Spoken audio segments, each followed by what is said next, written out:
तो जनरली आज का जो मेरा टॉपिक है that is the 5 productivity hack for the student. ये वीडियोस स्टूडेंट के लिए ही उतना इम्पोर्टेंट है, उसके साथ साथ स्टूडेंट के पेरेंट्स के लिए भी उतना इम्पोर्टेंट है। क्यों? क्योंकि आज की जो एजुकेशन सिस्टम है उसमें आपको स्मार्ट स्टडी करना होगा, राइट। अगर आप स्मार्ट स्टडी करेंगे तो उसके लिए यहाँ पे कुछ महत्वपूर्ण 5 प्रोडक्टिविटी हाइक के बारे में मैं आपको समझाने वाला हूँ। आप वीडियो में बने रहिए अंत तक, ताकि आप वो 5 जो प्रोडक्टिविटी है वो अपने चिल्ड्रन को या फिर जो टीचर्स है वो अपने स्टूडेंट को शेयर कर सकते हैं। तो स्टार्ट करते हैं हम आज का स्लाइड नंबर 1। जैसा कि आप यहाँ पे देख रहे हो, देयर आर 2 डिफरेंट इमेज। पहला इमेज में एक वो लड़का जो कंटिन्यू पढ़ाई कर रहा है, उसके बावजूद भी ये अनहैप्पी है, और दूसरी तरफ आप देख रहे हो ये लड़की ये काफ़ी स्मार्ट वर्क कर रही है, तो इसके फेस में वो अनहैप्पीनेस नहीं दिख रहा है, ये स्मूथ दिख रही है। तो जनरली जो इस पिक्चर के माध्यम से मैं ये बताना चाहता हूँ कि आप जो भी स्टडी कर रहे हो वो एक्चुअली स्मार्ट स्टडी होनी चाहिए rather than the hard work, right. Next, there are 3 strategy for your study. जैसे कि आप देख सक रहे हैं कि स्टडी स्मार्ट कीजिए, नॉट जस्ट हार्ड। तो पहला जो पॉइंट है, हमें ये 3 पॉइंट में हमें सबसे जो पहला पॉइंट है ध्यान में रखना होगा, द प्रॉब्लम।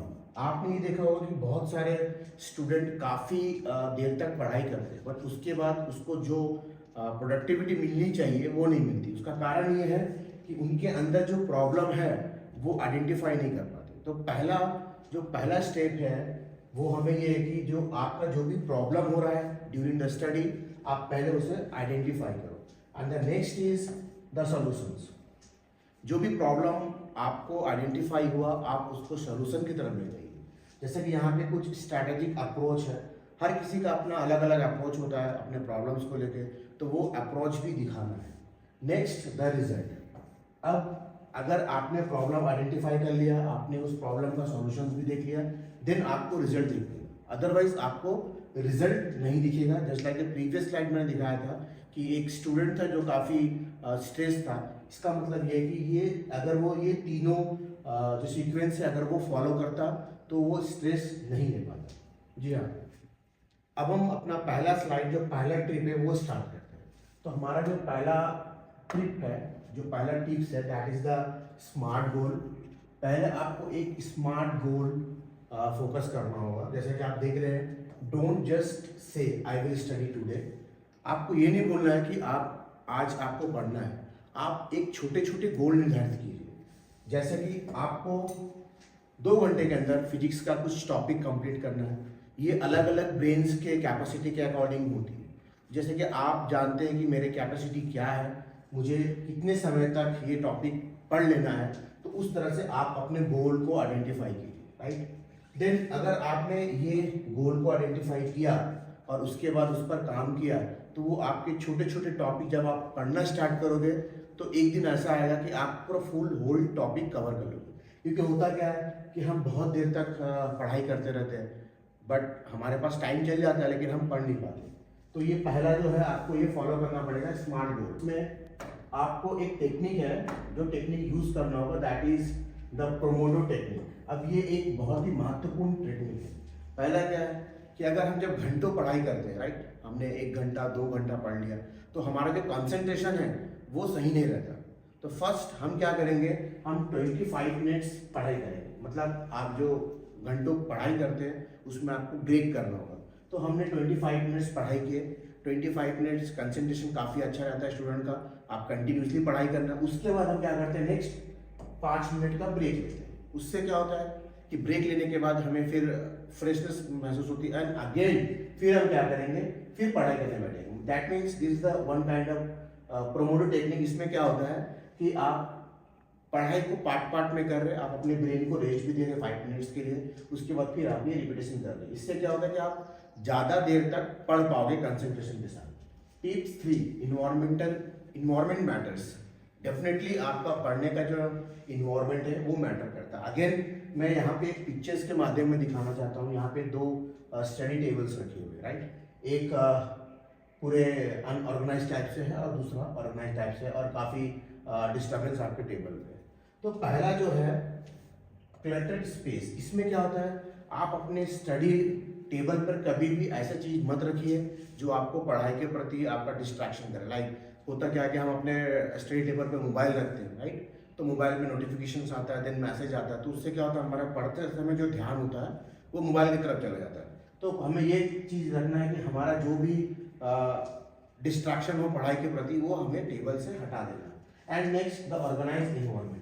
तो जो भी हमारा स्टडी टेबल पे होना चाहिए वो वेल ऑर्गेनाइज होना चाहिए, ताकि उसे देख के हमें पढ़ने की मोटिवेशन मिले और किसी भी प्रकार का जो डिस्ट्रैक्शन है वो दिखाई ना दे। ये हमारा थर्ड टॉपिक था, that is environment matters. Next topic हमारा जो है that is the active recall. अब ये एक मैथड है, इसमें क्या होता है कि पहले हमें जो स्टडी हमारा मटेरियल है हमको पूरा रीड करना है, अच्छे से रीड करना है। उसके बाद हमें क्लोज बुक या नोट्स बनाने हैं, राइट? और उसके बाद फिर try to explain concept in your own words. उसके बाद है राइट डाउन एवरीथिंग। तो बोलने का मतलब ये है कि जब हम पढ़ाई करते हैं, पढ़ाई करने के बाद जब हम उस पढ़ाई को बंद करते हैं तो हमें खुद से रिकॉल करना है। जैसे कि आपने 2 घंटे आज जो भी पढ़ा, सपोज आपने पूरे दिन में जो भी पढ़ा, जब आप बेड पे जाओगे तो आपको क्या करना है, आज आपने जो जो पढ़ा वो सब सारे रिकॉल करना है। रिकॉल का मतलब जो भी आपने पढ़ा उसको आप अपने मेमोराइज करना है कि मैंने आज क्या क्या पढ़ा। तो स्टेप बाय स्टेप जब आप वो मेमोराइज करने लगते हैं तो आपकी ब्रेन काफ़ी एक्टिव होती है, जिससे क्या होता है कि आपकी जो मेमोराइजेशन पावर है वो ज़्यादा स्ट्रांग होती है। तो आपकी सोचने की क्षमता बढ़ जाती है, जिसके कारण क्या होता है कि आपको चीज़ें काफ़ी देर तक याद रहती हैं। नेक्स्ट जो टिप है, टिप 4, इसका नाम हमने दिया है कंटिन्यू स्पेस रिपीटेशंस। जैसा कि आप देख रहे हैं यहाँ पे day 1, day 3, day 7, day 14 and day 30 है। तो ये जस्ट जो फ्लो है ये आपको रिवीजन के लिए एक ट्री ऐसा है। जैसे आप मान लो आपने फर्स्ट सेशन में कुछ भी चीज़ पढ़ाई किया तो आपको फिर से रिपीट करना है। जब आप डे 3 पे कुछ अलग टॉपिक पढ़ेंगे तो आपको डे 1 में जो पढ़ा हुआ है उसको फिर से रिवीजन करना है, राइट? उसी तरह डे 3 में जो पढ़े हैं आपको डे 7 में डे 1 और डे 3 का जो पढ़ा हुआ चीज़ है उसको रिवीजन करना है।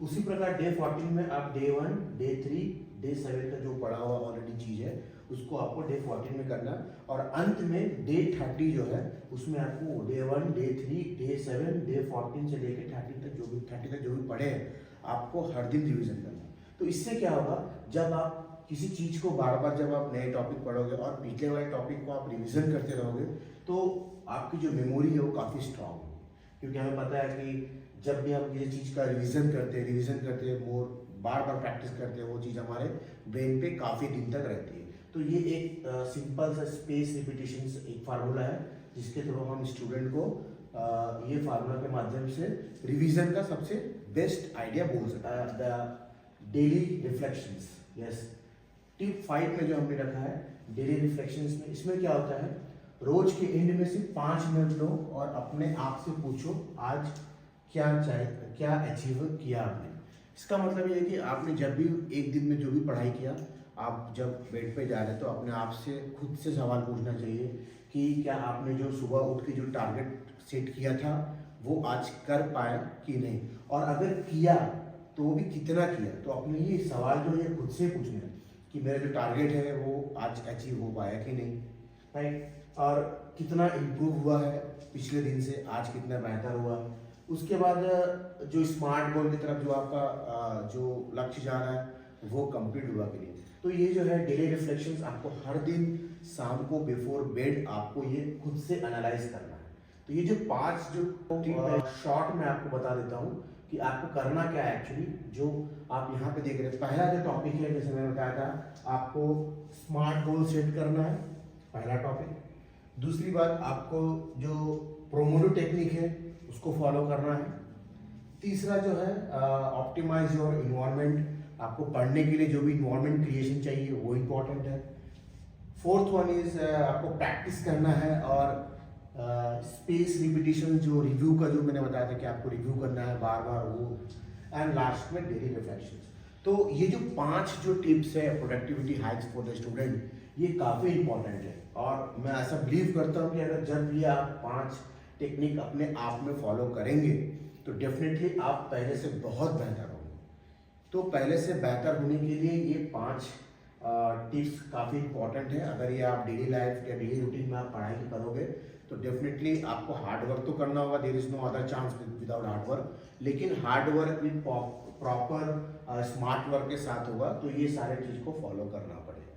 तो ये रहा हमारा 5 प्रोडक्टिविटी जो